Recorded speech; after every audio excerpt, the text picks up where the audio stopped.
আমি রুকাইয়া। ছোট থেকে আমার খুব শখ আমি জিনের বউ হব, হোক সে ভালো অথবা খারাপ। আমি তাকে অনেক ভালোবাসা দিব, যার ফল আমি যখন যা চাইবো তাই আমাকে এনে দিবে। মনে হয় এই স্বপ্নটা স্বপ্নই থেকে যাবে, কখনোই পূরণ হবে না। বান্ধবীরা আমাকে নিয়ে অনেক মজা করে, ওদের কাছে গেলেই বলে এই এই জিনের বউ এসেছে, তাড়াতাড়ি পালা, নয়তো ওর জিন স্বামীকে ডেকে ইচ্ছা মতো ধোলাই খাওয়াবে আমাদের। এই বলে ওরা ইচ্ছে মতো হাসতো, কিন্তু আমার একটুও খারাপ লাগতো না, বরং ভালোই লাগতো যখন ওরা বলতো আমাকে জিনের বউ। দাদির মুখে অনেক শুনেছি জিনের গল্প, আশিক জিনরা নাকি মেয়েদেরকে অনেক ভালোবাসে। ইস, আমি যদি একটা আশিক জিনের বউ হতে পারতাম, কি যে মজা করতাম বলে বোঝাতে পারবো না। কিন্তু এই সবগুলোই যে কল্পনা, কিন্তু এই কল্পনা কি আদৌ বাস্তবে পরিণত হতে পারবে? মনে হয় না। যাই হোক, আমি অনেকের কাছ থেকে জিনকে কিভাবে ডাকে সবকিছুই শিখতে লাগলাম। কেউ আমাকে বলতে চাইতো না, বলতো জিনদের থেকে দূরে থাকাই ভালো, ওরা নাকি মানুষের ক্ষতি করে। ক্ষতি করুক চাই না করুক,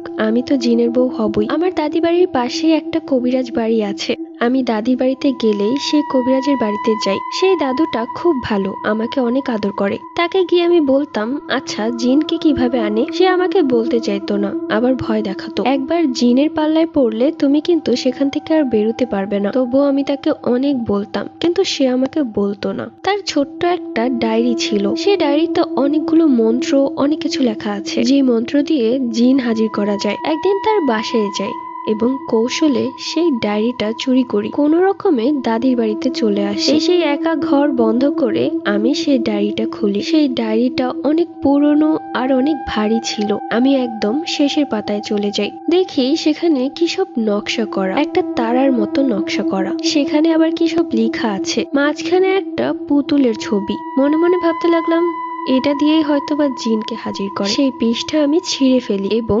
ডায়েরিটা লুকিয়ে আবারও সেই বাড়িতে যাই এবং কবিরাজের চোখ ফাঁকি দিয়ে আবারও ডায়েরিটা আগের জায়গায় রেখে আসি। কবিরাজ দাদু বুঝতেও পারে না যে শেষের নকশা করা কাগজটা আমার কাছেই আছে। কাগজে আরো অনেক কিছু ছোট করে লেখা ছিল। রাত 12টায় মোম জ্বালিয়ে তাকে ডাকতে হবে, আর তাকে ডাকার মন্ত্র ছিল লেখা। আমার জন্য একদমই ইজি ব্যাপার। সেই রাতে দাদুকে বললাম তুমি মামির সাথে গিয়ে ঘুমা। আমার মামা ব্যবসার কাজে শহরে থাকে, আর আমার বাবাও, যার কারণে আমরা দাদি বাড়িতে থাকতাম। আমি মায়ের সাথে ঘুমাতাম না, ছোট থেকেই দাদির সাথেই ঘুমাতাম। আমার ছোট দুটো বোন আছে, ওরা দুইজন মায়ের সাথে ঘুমায়। তা যাই হোক, দাদিকে অনেক বলে কয়ে মামির ঘরে পাঠালাম, আর আমি আশায় রইলাম কখন রাত 12টা বাজবে আর আমি আমার কাজ শুরু করব। ঘুমে আমার চোখ দুটো বন্ধ হয়ে যাচ্ছিল, তবুও অনেক কষ্টে জেগেছিলাম শুধুমাত্র জিনকে এক পলক দেখার জন্য। বেজে গেল রাত 12টা 10 মিনিট। আমি আর সময় নষ্ট করলাম না,